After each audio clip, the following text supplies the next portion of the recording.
Assalamualaikum warahmatullahi wabarakatuh. Halo semuanya, kembali lagi dengan video saya, Kayla Halimatus Sadia. Di sini saya akan membahas networking model di modul ketiga. Nah, langsung saja ke pembahasannya teman-teman. Nah, networking model ini ialah sebuah konsep dalam arsitektur jaringan yang digunakan sebagai standar dalam proses komunikasi data perangkat dalam jaringan.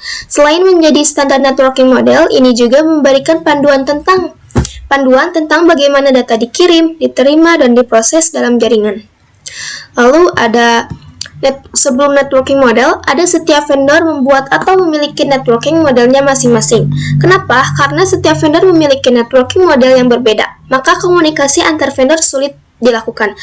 Jadi, usaha untuk membangun suatu jaringan komputer yang sangat besar. Oleh karena itu, dibuatlah sebuah standar atau spesifikasi minimum oleh ISO, International Organization for Standardization, pada tahun 1984, yaitu dengan nama OSI Open System Interconnection, atau bisa disebut juga dengan OSI 7 Layer Model. Nah, lalu di sini teman-teman bisa lihat ada before and after-nya dari networking model. Di sini sangat kurang rapi sama tidak teratur ya. Lalu di sini ada model networking diterbitkan, atau disebut dengan OSI model layer. Nah, di sini sudah tersusun dengan rapi, gitu ya. Ini sebelumnya, ini setelahnya. Sesudah diterbitkan adanya model networking, gitu teman-teman. Lalu di sini networking itu ada dua model. Yang pertama yaitu networking sekarang menggunakan TCP/IP model. Ini karena TCP/IP lebih less formal dibanding OSI. Sebaliknya, karena OSI lebih kompleks, maka sering digunakan untuk kebutuhan edukasi atau kebutuhan yang sangat rinci gitu ya teman-teman. Nah, TCP/IP ini upgradean dari OSI layer. Kita lihat di sini, OSI di sini ada 7 layer. 1, 2, 3, 4, 5, 6, 7 ya. Nah, sedangkan TCP/IP sudah ada 5 layer. Maka kenapa sekarang banyak yang menggunakan TCP/IP dibanding OSI layer ini? Walaupun jarang digunakan, tapi kita harus mengetahui model OSI layer ini. Karena TCP/IP ini upgradean dari OSI layer. Jadi sebelum TCP itu ada OSI layer. Nah, di sini ada OSI model. OSI model dikembangkan oleh International Organization for Standardization atau ISO sebagai kerangka kerja untuk menghubungkan sistem yang berbeda dalam jaringan. OSI model memecah proses komunikasi menjadi 7 lapisan. Yang tadi ya teman-teman, 7 lapisan. Dari fisik hingga aplikasi untuk memberikan standar komunikasi yang konsisten. Nah, di sini ada cara kerja jaringan TCP/IP. Nah, yang pertama itu adalah memecah data menjadi paket kecil.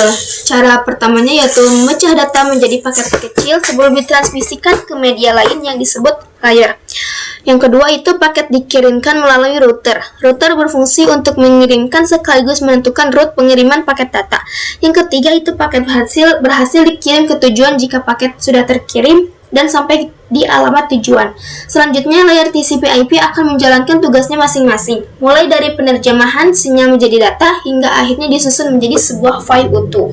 Nah, sini contoh gambar dari cara kerja jaringan TCP/IP. Di sini ada pengirim, di sini ada penerima.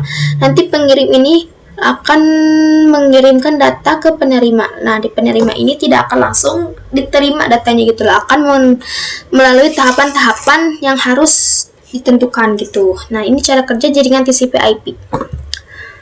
Lalu di sini ada struktur OSI TCP/IP model.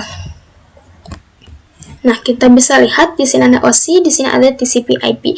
TCP/IP ini ada 4 layer dan ada 5 layer. Nah, teman-teman bisa lihat dari OSI ini. Dari 3 layer ini TCP/IP hanya menggunakan application saja. Di sini ya. Di sini OSI 3 layer di TCP/IP application saja yang hanya digunakan. Yang 4 layernya itu sama menggunakan transport. Yang ketiga network. Di sini TCP/IP menggunakan internet. Kalau OSI, kalau layer 2 itu menggunakan data link dan physical. Kalau TCP/IP hanya menggunakan link saja. Ini yang 4 layer ya teman-teman. Kalau TCP/IP yang 5 layer ini sama 4 layernya. Yang pertama itu dari OSI-nya hanya menggunakan 3 layer gitu. Lalu nah, di sini kita akan membahas application layer atau lapisan aplikasi, yaitu melayani antarmuka untuk aplikasi atau perangkat lunak untuk berkomunikasi melalui jaringan. protokolnya yaitu HTTP, FTP, SMTP, dan lainnya. Di sini ada juga, kalau teman-teman bisa browsing di Google atau YT seperti ada link atau URL, itu adalah TCP/IP dari API layar. Lalu di sini ada user, browser, dan web server. Ketika teman-teman browser, dia akan mentranslate HTTP itu ke web server. Sini. Ini itu ialah bagian untuk mengatur domain atau mengatur server dan nama-nama lainnya. Dia itu menyaring informasi datanya gitu loh teman-teman. Selanjutnya kita akan membahas transport layer. Nah, di sini ada transport layer atau lapisan transport, yaitu mengatur pengiriman data dan memastikan keandalan komunikasi antar aplikasi pada host yang berbeda. Yang utama yaitu TCP dan UDP. Nah, sini kita lihat TCP atau Transmission Control Protocol. TCP menggunakan koneksi. Data dikirim secara berurutan, mencegah data yang macet, dan mempermudah dalam menemukan dan memperbaiki kesalahan. Negatifnya dari TCP ini, terdapat banyak komunikasi dua arah antara kedua pihak sehingga butuh waktu yang lebih lama. Nah, kita bandingkan dengan UDP ini. UDP atau User Datagram Protocol itu tidak berbasis koneksi, tanda pengenal atau nomor urut, tidak mengoreksi kesalahan pengiriman, dan tidak peduli apabila paket hilang. Positifnya, UDP mengirimkan data jauh lebih cepat ketimbang TCP. Lalu, kita akan bahas fungsi utama dari TCP/IP model ini. TCP/IP model lebih berfokus pada fungsionalitas dan efisiensi dibandingkan dengan OSI model, dengan fungsi utama yaitu menyediakan standar komunikasi dalam jaringan dan internet, mengurangi kompleksitas, dan menggabungkan beberapa lapisan OSI. Yang ketiga, menyederhanakan protokol dengan hanya menggunakan 4 lapisan inti. Nah, ini fungsinya ya teman-teman. Lalu, di sini aku akan membahas TCP/IP Network Layer. Network layer atau lapisan jaringan merupakan proses di mana setiap perangkat komputer diberikan identitas berupa IP address. Pembayaran IP address berperan sebagai alamat yang berguna untuk mengkoneksikan sejumlah perangkat dalam jaringan. Selain itu, IP address juga dapat mencegah terjadinya kesalahan alamat ketika dilakukan pengiriman paket. Contoh dari network layer itu, network layer hanya terdapat satu contoh, yaitu IP. IP menyediakan dua fitur yang sangat penting, yaitu addressing dan routing, yang dimana berfungsi untuk menangani konektivitas dan pemilihan jalur. Yang ketiga, setiap perangkat jaringan memerlukan alamat unik di jaringan. Nah, ada yang sudah dibahas kemarin, yaitu IP address dan subnetting. Itu adalah fungsi dari salah satu fitur dari IP ini, yaitu untuk menangani konektivitas, adapun dinamakan addressing dan routing. Routing itu untuk pemilihan jalur terbaik.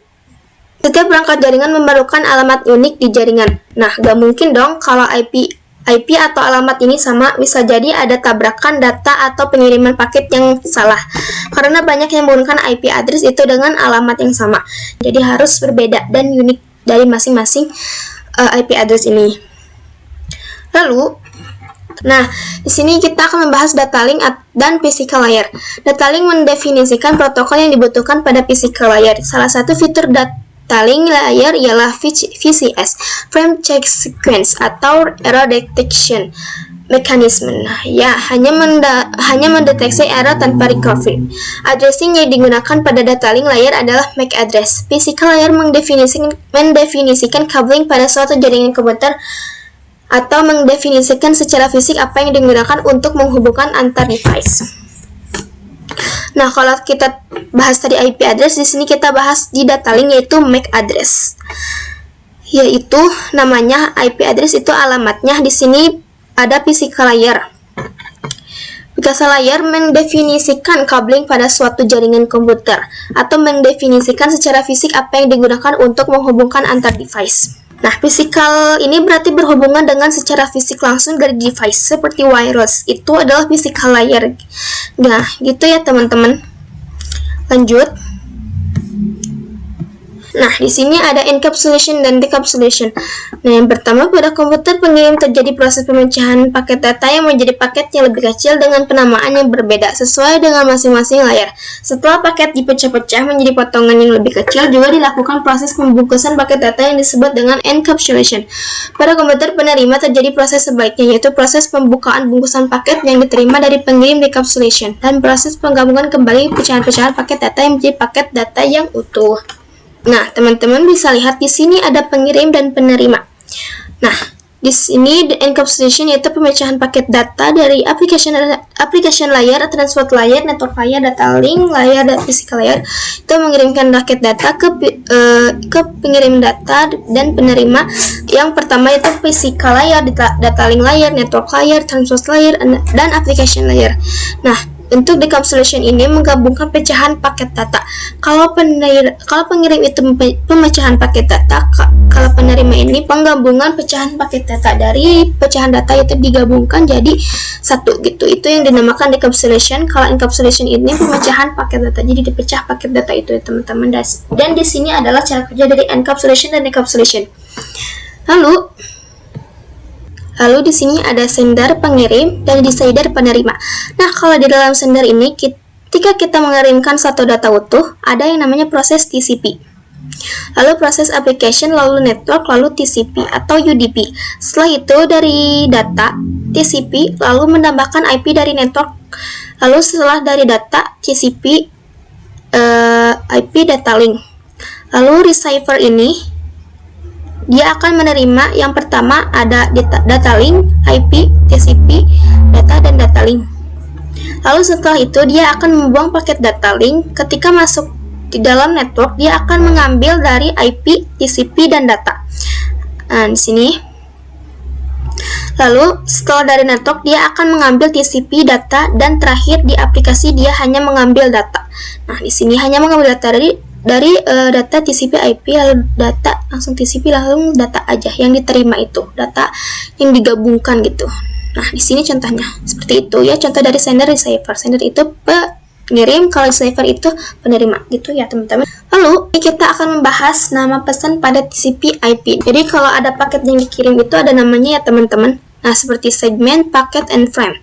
Nah, di sini kalau segmen itu TCP dan data, paket itu IP dan data, kalau frame itu perspective on the encapsulation and data. Nah, seperti ini nama pesan dari TCP IP. Nah, cukup sekian dari video saya dan pembahasan kali ini. Terima kasih telah menonton video saya. Wassalamualaikum warahmatullahi wabarakatuh. Sampai jumpa di video selanjutnya ya teman-teman. Bye-bye.